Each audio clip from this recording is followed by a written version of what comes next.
Welcome to another edition of What the Fuck Happenings here in Mendham. From this point of view, anyway. This point of view. Anyway, yeah, to begin. Where to begin? Well, Santino, the cat, is, I think he's dying for real this time. And really quite depressing.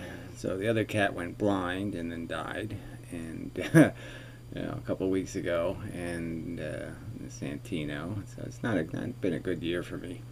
But it just reinforces the whole what's all this crap for? The waste of a perfectly good cat.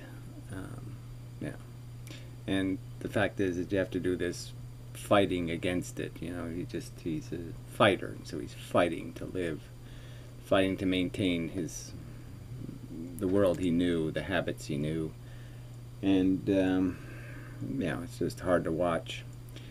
He's going relatively peacefully, so but it's just kind of a wasting thing. But none of it's acceptable from my perspective. So, I mean, if somebody said, oh, you can relive your life again, let's say, and you take out some of the nasty bits of my life. So you take out the personally nasty bits and say, okay, you can live your life again, you don't have the nasty bits. The 10 worst days, we take them out. But Santino still has to die.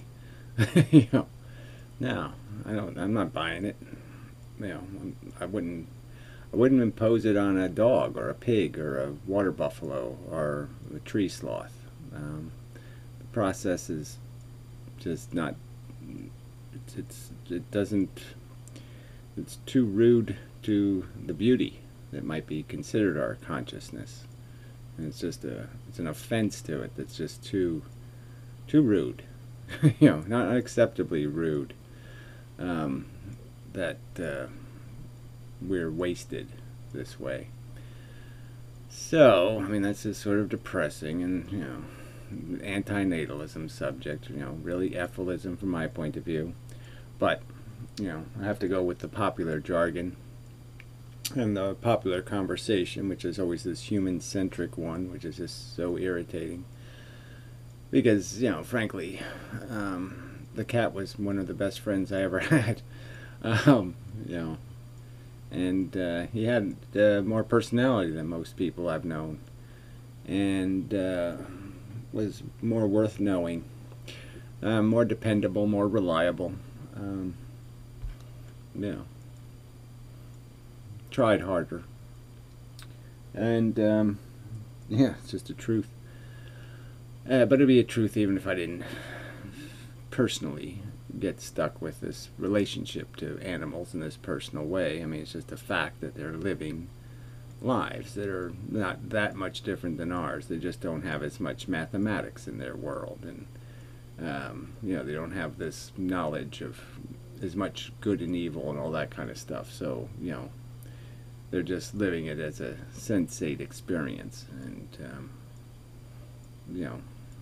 frankly, even in their ignorance, they seem to do it with more dignity than we do. Even as animals, they're not as brutal as humans can be to each other.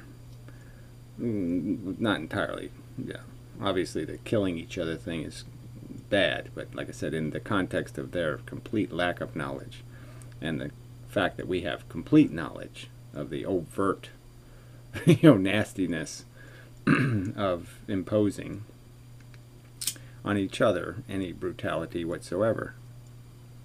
There's cigarettes. People shouldn't have, but thank you. Christmas presents. Really did need them. It's really has been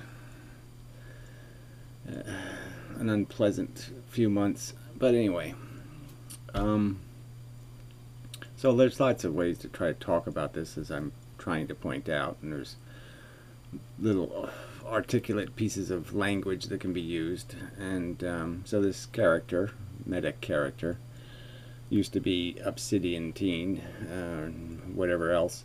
He did a video and wanted me to watch it, and most of it's rubbish, but anyway, I'll get to that. And then that other guy, the Josh something or other, or whatever he is, no apologies.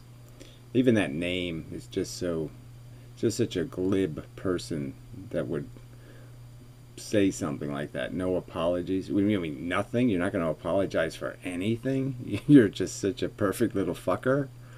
I mean, it's just such a, I don't know. But yeah, and he's just somebody looking for, he's looking to be a YouTube personality. It seems kind of obvious. And so he's gotten into this subject because he sees, oh, it's controversial and it'll generate some interest. Maybe all the pro-lifers will show up and root for him or something. And he's talking from what context? How much of real life has he experienced? Certainly hasn't died. And how many things has he watched die that he cared about? How many has he actually seen take their last struggling breath? How many has he seen lose their minds and wander aimlessly? How much has he personally seen, I suppose? But I mean, you just say, how do people remain ignorant anyway? The news is on television. You can see all kinds of horror.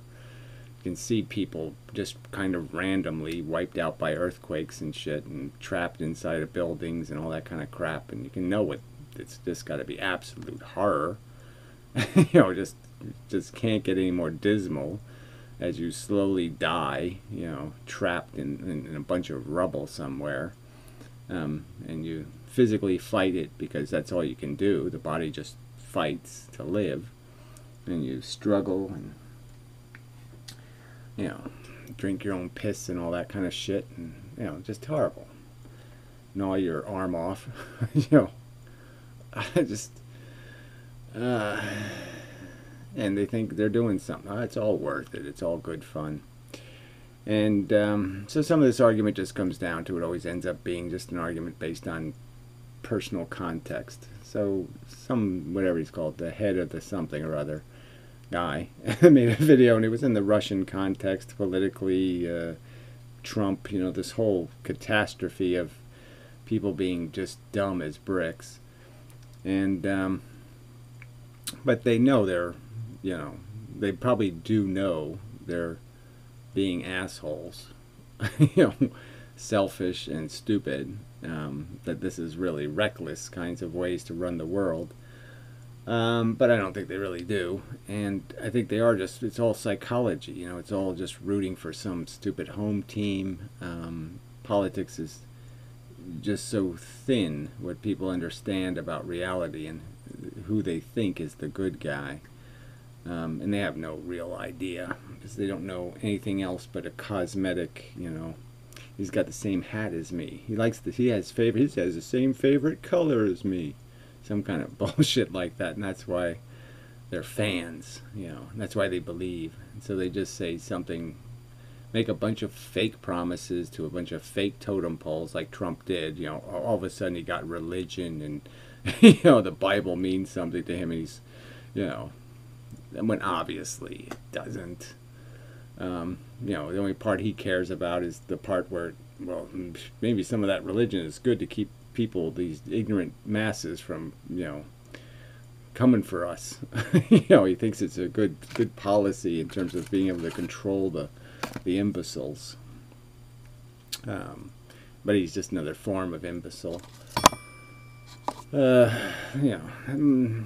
then the Modern Mystic chimed in with a couple of videos. He's just sort of in a, I haven't gotten much out of it. The videos are sort of thin on any kind of decisive statement about anything, and so that's sort of the world he lives in, is where I just do my thing. I'm just a fork, and forks can't do anything in the world, so I'll just do forky stuff, and I won't pretend that I see any other role for me than just being a fork. Doing my fork things, which is just, in my opinion, just nonsense. If you have the intelligence to realize there's a whole bunch of stuff at stake and the welfare of millions and billions of people and blah blah blah, and it's just a fact, it is all at stake. Little tiny changes in how the world acts, could save billions of lives. It's just a fact. And, you know, to sit there and be glib, you know, about us being in that position, you know, the whole thing is riding on us. And as a fact, it is.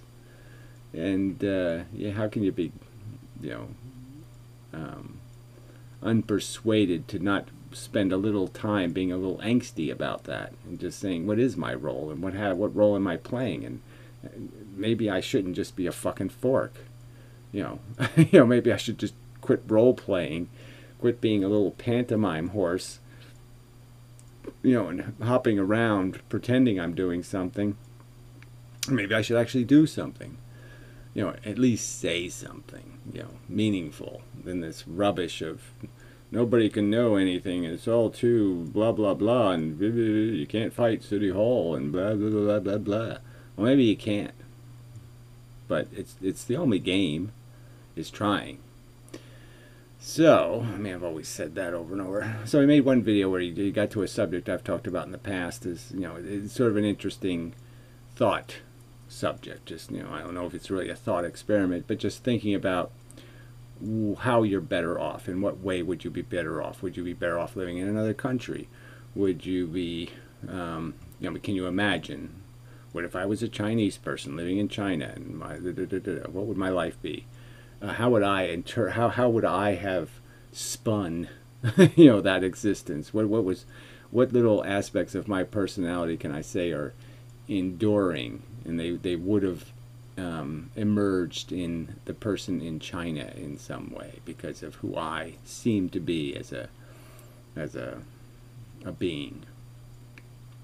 I mean, I could certainly argue that people fall into that just by how the circumstances of their birth, I guess, and you know, as I've pointed out before, I don't have any memories of ever being anything else but, you know, pretty concerned about what the hell I was born into. I mean, I knew right away that this was some sort of game or some sort of thing you had to play, and I was quite concerned about trying to understand how you play it, because it didn't seem like the rules of the game made any sense. You know, there's some God up there that's going to decide by his will what my fate is, and it's somehow determined but not determined, because there doesn't seem to be any connection between any certain behavior. Like, there's no certain voodoo that you can do to ensure that you don't get catastrophically killed or horribly injured or brutally harmed by some disease or something. You know, a rabid dog bites you or something. You don't have any immunity. There's no mojo that would get you through your life.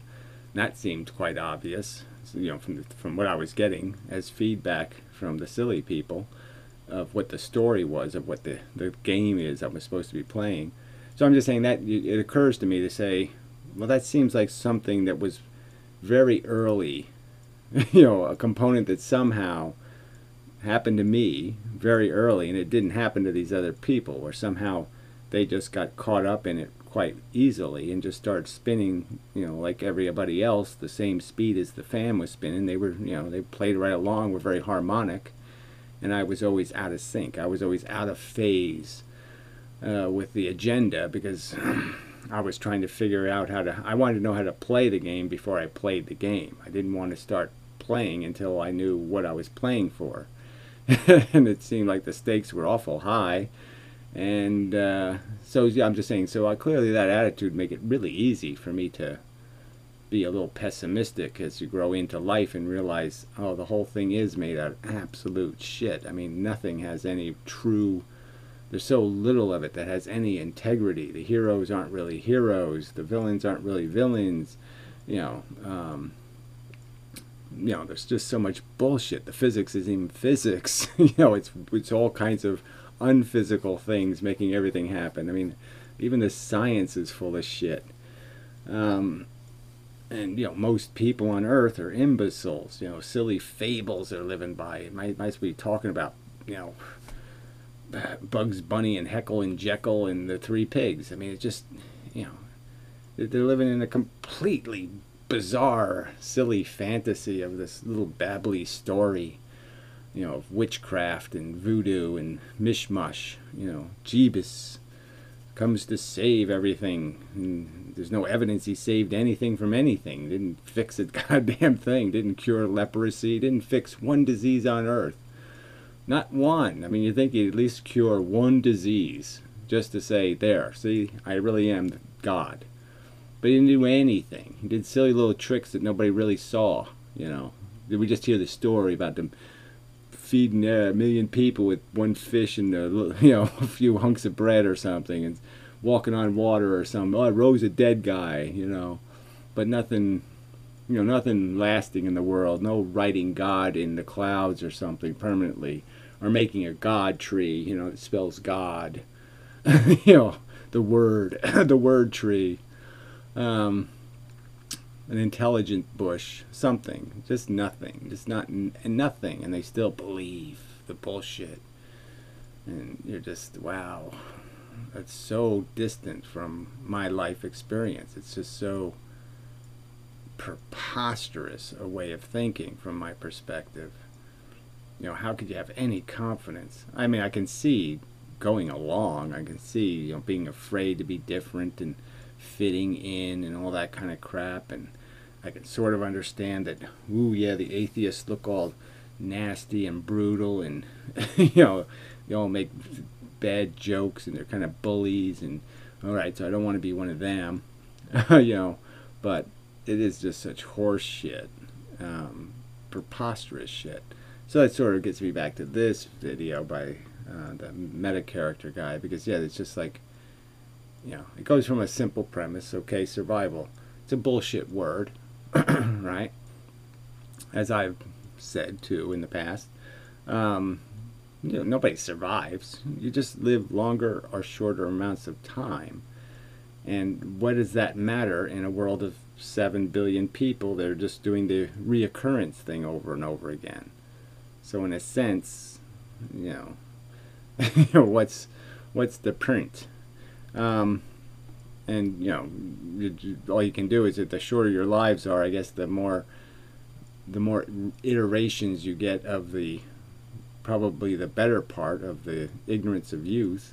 You spend more time in that mindset than you spend in the tedium of realizing what you're caught up in, and that it's just this stupid meat grinder thing, and it's got your name on it too. You have a ticket, with kind of a fudgy number on it, number blah blah blah, blah 496. You don't know whether it's 1,000 or 1 million, but it's got just, you have a number, and it's going to be your turn eventually, and it might get you just in little pieces, and that's sort of like this thing with me and cats, because I've had to bury so many of them, and none of them my own. Well, one, it wasn't technically my cat. Somebody else, had to get rid of a cat, and I got stuck with it. Not that I want to diminish it was a great cat, Kitty. But it's really my best friend for a decade, and yeah, and I, you have to watch this and see this brutal end, and it's just no, it's not worth it. It's horrible. So yeah, so survival isn't, nobody survives life. You don't win. So this idea that there's winners somewhere, that there's some life, there's people, I guess, who think I'd actually want to be somebody, like they'd want to be Donald Trump if you had to be Donald Trump. I mean, not be a billionaire, but actually be the asshole that Donald Trump is, and you'd want to walk around as that asshole. No, not for $1 billion. No, I wouldn't fly back to Earth to be Donald Trump. But it's other people, I suppose. Some of them think he's a charmed individual, and it'd be worth it. Be big fun. No.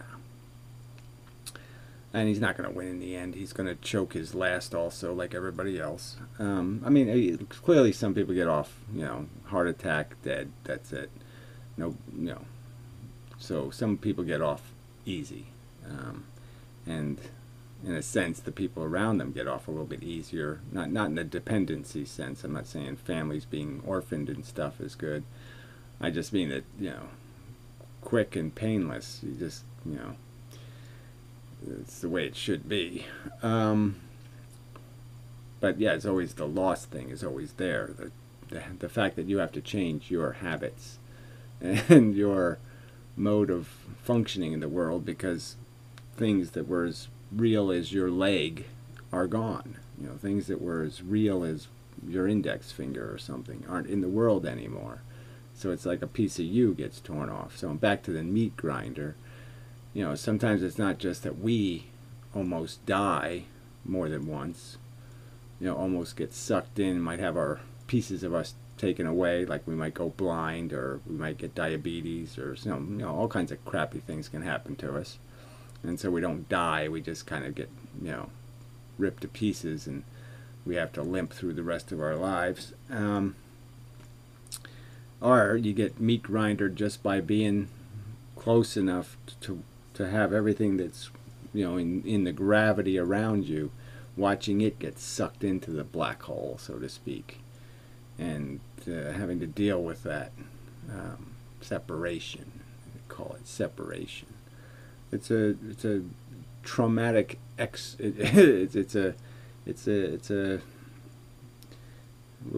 a word, trying to think of the word they use, a vivisection. It's a tearing out of a piece of your guts. It's like having your kidney removed or something. It's nasty. You know, and they just do this. Let's just pretend it's not really that bad. So anyway, the mystics video. See, I'm tying all this stuff together, just not doing it very directly. One of the ones that was more tolerable was he posed this question of when were we better off? When, you know, were we better off 200 years ago or 2,000 years ago? And it's an interesting question just because of the way we've tried to fight against the thing attacking us. The way we've fought against the meat grinder is to bandage our injuries, you know, and be very good at letting things get halfway into the grinder and pulling them back out, you know, and then trying to sew them back together. So in a sense, you know, in the old days, people got thrown in much earlier, much quicker, you know, and it was more brutal, you could say, you know, the Black Plague kind of thing, all that kind of stuff, you know, no morphine. But in many ways, we make it even worse because we die more than once.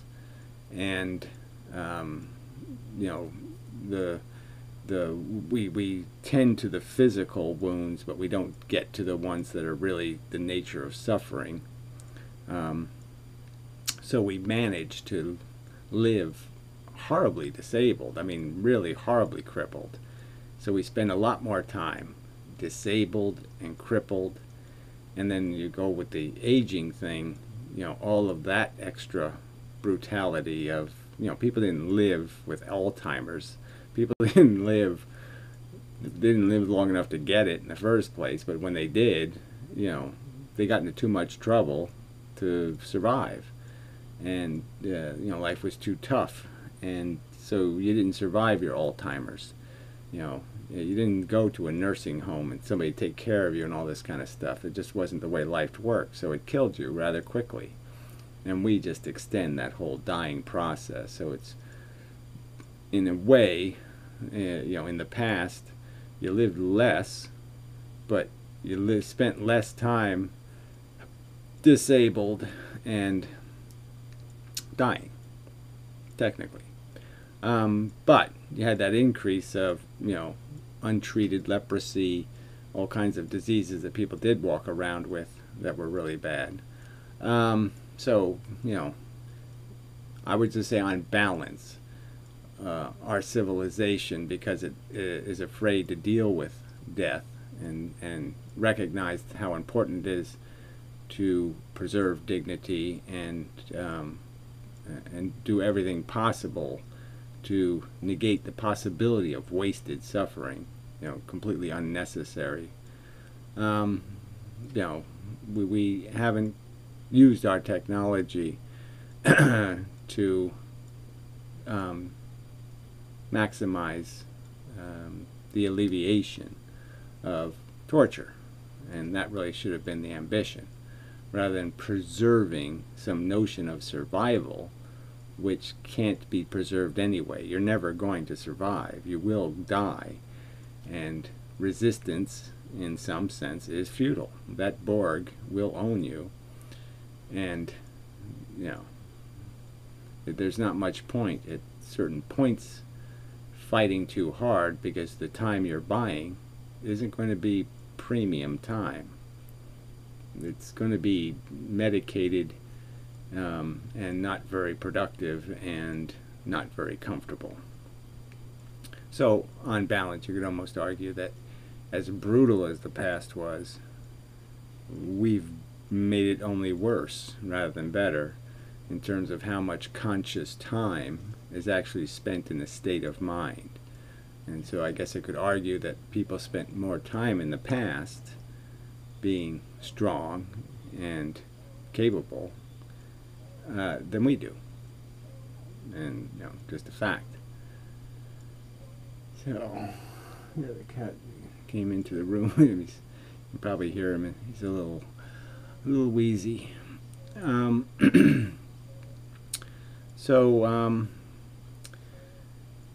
Yeah, so this conversation about, you know, antinatalism, or this idea of just saying, what is life really? Is this really a good idea? Is there any rational reason to defend the process? And I certainly would say, if you include the natural perspective, you know, the brutality is insane. As I've pointed out many times, it's mass murdering children, primarily, substantially. The system is brutal in terms of the attrition. How much stuff has to be brutally destroyed for something that gets to some top of the mountain thing. Yeah, it's something that wins for a little while. There's a lot of losing for a lot of time for that little moment of I've mastered my world, and I have my harem, and I have control, and I can sit on the edge of the cliff and feel all proud. There's very little of that, and a lot of failure and doom imposed. And so, yeah, it doesn't make any sense. But just getting into these, the piddles of the argument, you know, the little details of perspective. And so then it comes back to what's driving people's perspectives. And again, I can't argue that my own perspective is driven by the fact that I never bought any of these fairy tales, that any of this made much sense, and every conversation with a human just reinforced my unsettledness, that I was in a real mess, that these people don't know exactly what they're doing, that they're all just playing without knowing how to play. And there's just way too much chaos and no order to this at all, and it's not a controlled system like the weather and everything else around me. It just seemed, why am I participating in something so where deserve has so little to do with it? You know, that your victory or your failure isn't going to have much to do with you. It's just going to be circumstantial. That just, on its face, just doesn't seem like a reasonable thing, something reasonable participates in. And so you have these people, though, who are just incessantly pro-lifing and saying it's somehow all worth it. And so you have to make these arguments to them to make them somehow appreciate, well, how can you see it that way? I mean, doesn't this disturb you, the three-legged dog, the one-legged man, the horror that takes place? You really think we're doing something to justify that? To make it okay? I don't think you need to go there, but whatever. He's just trying to find a place to be comfortable. Anyway, what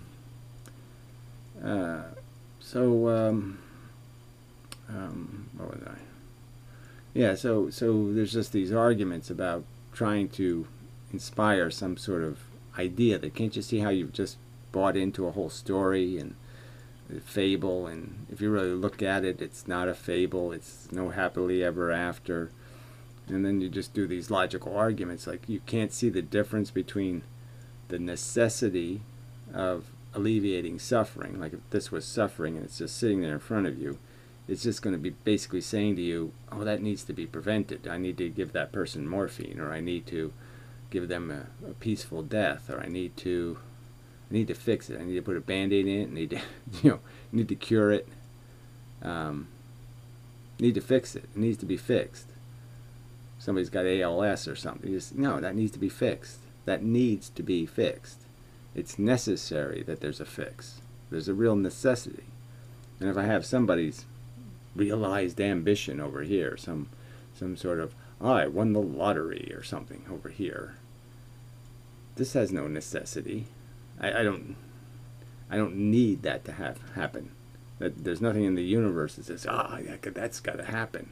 We got to have things that win lotteries. We got to put some of those on Mars. Little Martians go, oh, I just won the lottery. They have a little boost moment. But there's no necessity for that. It's only necessary to take things out of quicksand. There's nothing necessary about putting things on mountains. If you could use that as a metaphor. There's just no necessity to elevate anything. There's only necessity to extract. And they can't see that as just being kind of obvious, that if you actually did have the purchasing power to take somebody who's perfectly comfortable, pretty much, not in horrible, no cancer, they don't have any huge liability, and I'm just going to take them and make them feel like they won a gold medal. Just going to boost them. Or I can cure a kid's cancer, and it's the same price. This costs just as much as this, getting something out of horror and torture and torment and misery. And they don't think you'd always do the extraction first, that's the meal, and that other crap is just the dessert. It's not necessary. It's superfluous almost to any kind of function. That once you have something not harassed, you've already won. And that it's mostly just a negative game we're playing. And so people think that climbing out of quicksand is climbing mountains. And they're not the same thing. And they shouldn't be confused about how good it feels to get out of a mess with a real good, because that's just undoing a bad. The bad came first. It's a zero sum, as I've argued. So Benatar uses asymmetry. I use zero sum. That you can't really make anything out of this life thing till you first make the deficit. You make the red number first. And then when you erase the red, erase the negative of poverty, or erase the negative of cancer, or erase the negative of feeling defeated and unimportant and useless, with some sort of victory in some way, which gets to the whole romance sexual thing, where people feel accomplished, in seeing love in somebody else's eyes, directed towards them, and they get an ego boost out of that. And again, you can't get the ego boost unless you first kind of had the ego deficit. You first had to feel kind of unworthy. And so there's very little of life that's if any, part of life is, but there's just such a little superfluous bit of it that has anything to do with some kind of clean good, something not related to some deprivation that you had to endure first, some negative state. I wish you would settle there, buddy. I don't know what keeps him going. I mean, he gets little boosts where he's just, trying to find his happy place, and, none of the happy places are working. It's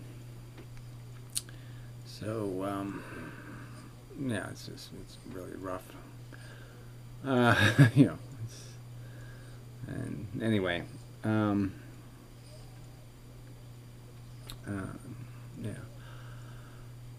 So, so that's, you can just, all you can do is make these arguments, little bits of logical deduction, that there's no sign that the universe is harmed in some way, because there isn't people, or Martians, or Uranians, or any of the other manifestations of some, whatever this is, this idea of something being alive and in need and addicted and ambitious and all that. Like somehow the universe needs these characters, when what it needs is not to be tormenting and torturing sentient minds. That's what's really necessary. And it's just it's a horrid lifeboat game that we're playing.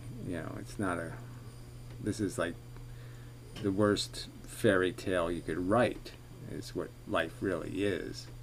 You're shipwrecked, and there's too few resources, and there's nothing but a shaky, vulnerable boat, and you have to like tear off pieces of your own flesh to shove in the holes in the boat to stop the water from coming in.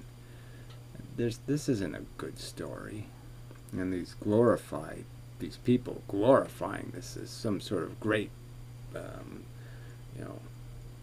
go west, young man, or something, some sort of notion, that we're off on a great adventure, and it's just a great little story. Yeah, it's a nightmare. It's a Freddy's nightmare, and they would impose that. So, the concluding point, I guess, is something like, in thinking about these other people, is even if they can't understand how somebody could think life was horrible, because they can't sense that, they can't feel that way about life, they should be able to acknowledge the fact that those people exist, that there are people that were just born losers. Their life absolutely sucked. It was horrible that it was imposed on them. And clearly they could just listen to the testimony of people like me, or other people who are quite unconvinced that they had a good ride here on planet Earth, and that it was worthwhile, and it'd be worthwhile doing it over again, and watching all the same horrible shit happen again, and besides having to endure their share of the horrible shit. They should be able to at least acknowledge that those people exist, and that their perspective is just as real as the person's optimistic perspective, but that less than optimistic perspective, I would argue realistic perspective, is honestly acquired, that people don't dishonestly find life revolting. It's usually been well-earned sense of revulsion, and to tell them that their sensation, that their opinion, that their perception is invalid, and I will impose on you, I will subject you to the risk of being born again to somebody who just doesn't care whether or not you're going to have a good time. They think it's okay, and it's acceptable losses. I'm acceptable collateral damage for the game you want to play. You want to play some little recreational fun game. I'm chasing fun. And you just don't care that there's people saying, I don't want to be a victim of your game. I don't want you to play, whatever, forest fire and burn my house down. I don't want to be continually subjected to having you pick a straw and shove it in my pocket and say, here, you're off to the adventure again. This time you're born in Bangladesh. Yeah, it'll be so much fun. No. No. Where do you get the arrogance to think you have the right to tell the victims, I don't acknowledge your status. I don't acknowledge your testimony that you don't want to be subjected to this over and over again, I will, through volition, endorse that you be subjected to it again. And I might even commit the act myself. I might even have a kid on purpose, acknowledging there is a real risk they could grow up smarter than me and figure out that life isn't a very good game.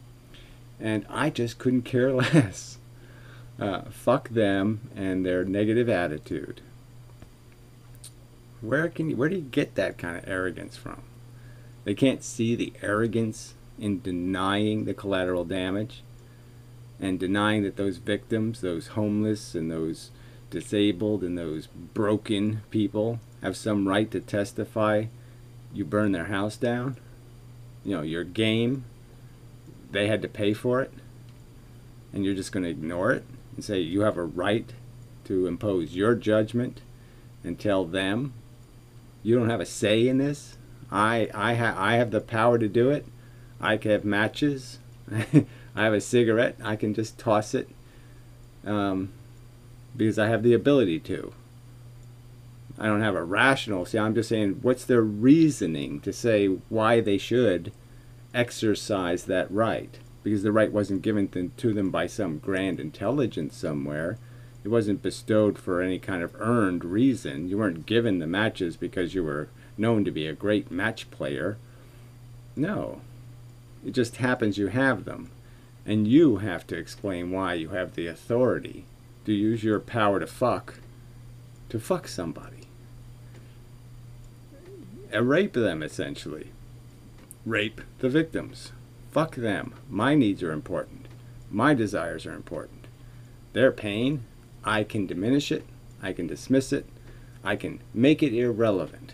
Because I'll just claim my game's more important than their house. And that's just bullshit. So, as good as the asymmetry argument is, as good as the mountain versus quicksand argument is, in my opinion, as good as it is to logically argue the foolishness of not being able to recognize what's really important here, not to recognize the imposition is the biggest sin. Not to acknowledge your lack of right, your lack of evidence proving it's worth it. You have no reasoning, nothing to base your presumption of it's worth it, your claim that you are worth it, that your life is worth all the things that are the price of it, which is all the things, all the animals you eat, you farm, you abuse, directly and indirectly. The ones that create your atmosphere and create your biosphere, that fertilize even your vegetables. There's all this death and pain and suffering, and you just can't glibly step over that and say, I'm not going to account for it. That's just intellectual evasion. It's so dishonest to the factual circumstance you're in. You are driving. You are responsible. You have to account for the roadkill.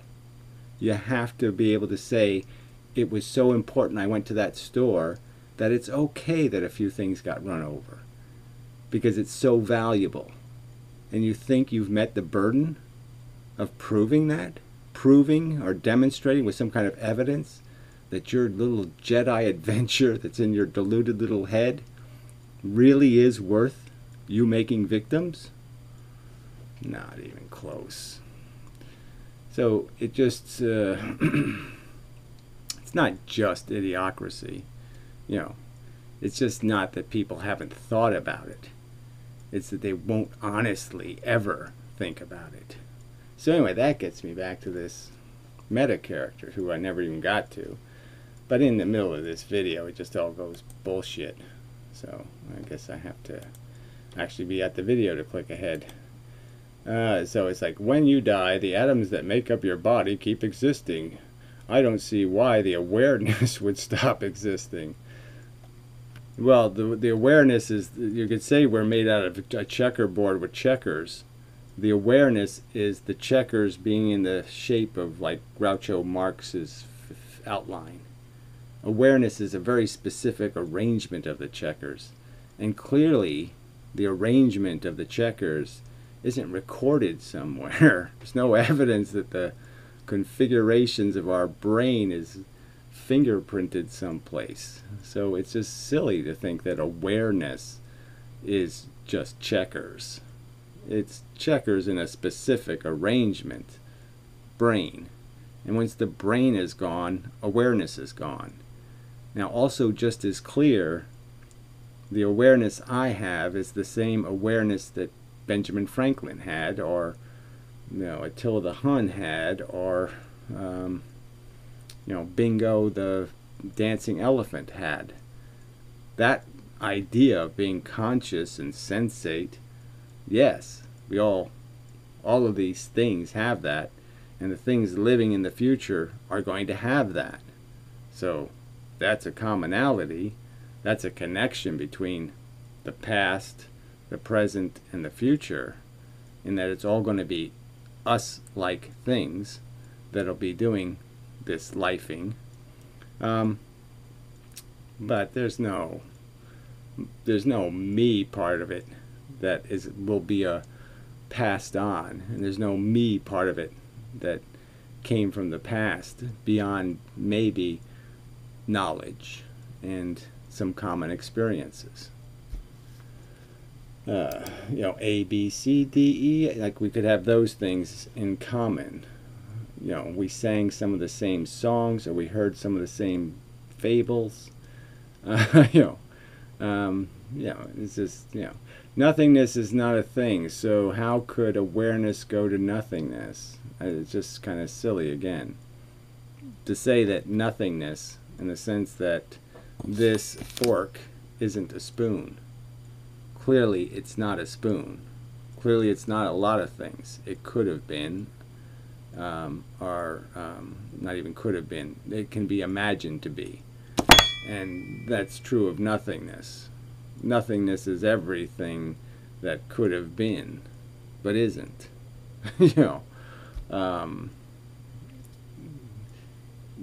Could is probably the wrong word to use. Imagine to be, that isn't. Yes, those things are all in the nothing realm. Think, let's see, so how could awareness go to nothingness? So again, it's this connection, as if clearly the forkness of this metal in the shape of fork can clearly go to spoon, can be melted and turned into a spoon. There's just no rule against that. Fork gone, spoon the new thing. Just, think of a person who gets total amnesia. When they wake up, the whole memory forming and personality forming process begins again. Well, that doesn't even make sense, because most people who get amnesia don't get complete or near total amnesia. They just get amnesia specific little periods. So they don't go back to wetting their pants and stuff. So if you're going to go all the way back to being a fetus again, through amnesia, well, yeah, you're probably going to be a whole different person, because you have to learn everything all over again. So how would I feel any connection to that in terms of I mean, really, if you take my genetics and you make a fetus out of it, clearly I'm going to have some connection to it on some aesthetic level. On superficial ways, I'll say, ooh, that's me. But I know that I'm really not going to feel its pain, and it doesn't necessarily going to have anything to do with me, in the sense that its experiences are all going to be quite different than my experiences, and it's going to be programmed to be a completely different person. And there might be very little that we have in common, besides maybe enjoying some of the same kind of smells and just kind of superficial stuff. Let's see. When they wake up, the whole memory forming and personality forming process begins again. Kind of like the dream begins when you were 3 years old or something. Yeah, well, whatever. And again, how would how would I feel intimately connected with somebody who's going to relive life with a whole bunch of new experiences and likely not survive those experiences in the same way I survived mine, in the sense of the impact these experiences had on me. It's all about timing, you know. So even you could even have the same experiences, you just have them in a different order, or you have them on different days, you know, and it's a whole different outcome in terms of what it prepares you for psychologically and what it does to all kinds of your impulses, like your aggressiveness, you know, how hungry you are for knowledge. All those things might be changed by changing just a few of those experiences, and you might live as a completely different person, you know, Republican versus Democrat or something. Anyway, not that Democrats haven't turned into imbeciles, but I'll get to that in another video. But anyway, so I've gone on long enough and such. So, sorry about the poor framing, and I do have to do more with this whole video thing and whatnot, and I'm working on it. Just, you know, it's always some kind of crap in my way. You know, the wheels are turning in here. I know I don't look like I'm producing anything yet, like the beaters aren't really in the mix, and you know, but they are, you know, this stuff is wheeling around in here. Like I should come up with something brilliant. But until that happens, you'll just have to settle for this part. You know, just imagine there's something happening, or something like that, or not. You know, it's really not a rule. Get from this what you will. I don't have much control over that. I can control what I say. I can't really control whether you like even understand the fork metaphor. I don't even know if you got it. You know, the mountain quicksand thing. Maybe you didn't get that. You know, maybe you really think, you know, you'd rather be on top of a mountain than at the bottom of, you'd rather be elevated to the top of a mountain rather than being extracted from the bottom of quicksand. You know, I think not, but, you know, there might be one of you that's that crazy to say, yes, I'm such a Borgite. I'm so convinced that everything's wonderful that I'll say something insane. You know, but you know, that would be my reasoning applied to your belligerent nonsense. So anyway, oh, so the other thing is, yeah, so I'm probably in a week or so I'm going to have a debate, probably, with that no apologies guy, because he says that's what he likes to do or something.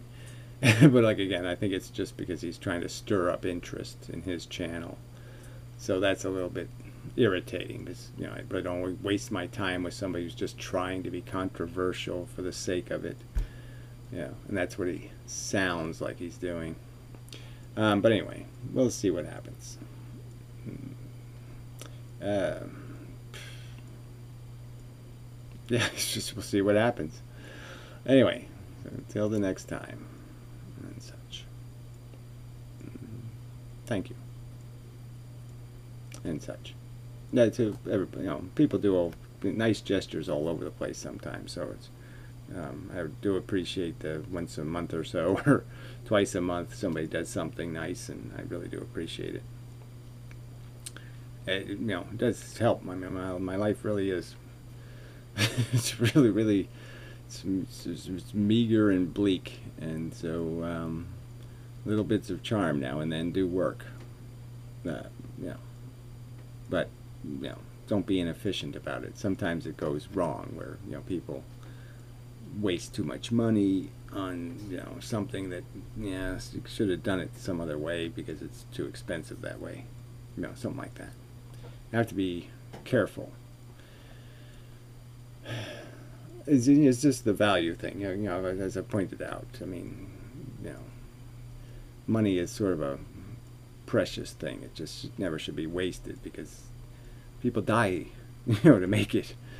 It's really, it's got lots of blood on it. Everybody should really respect that and try not to be frivolous, in its application in the world and such. So anyway, till next time, and such.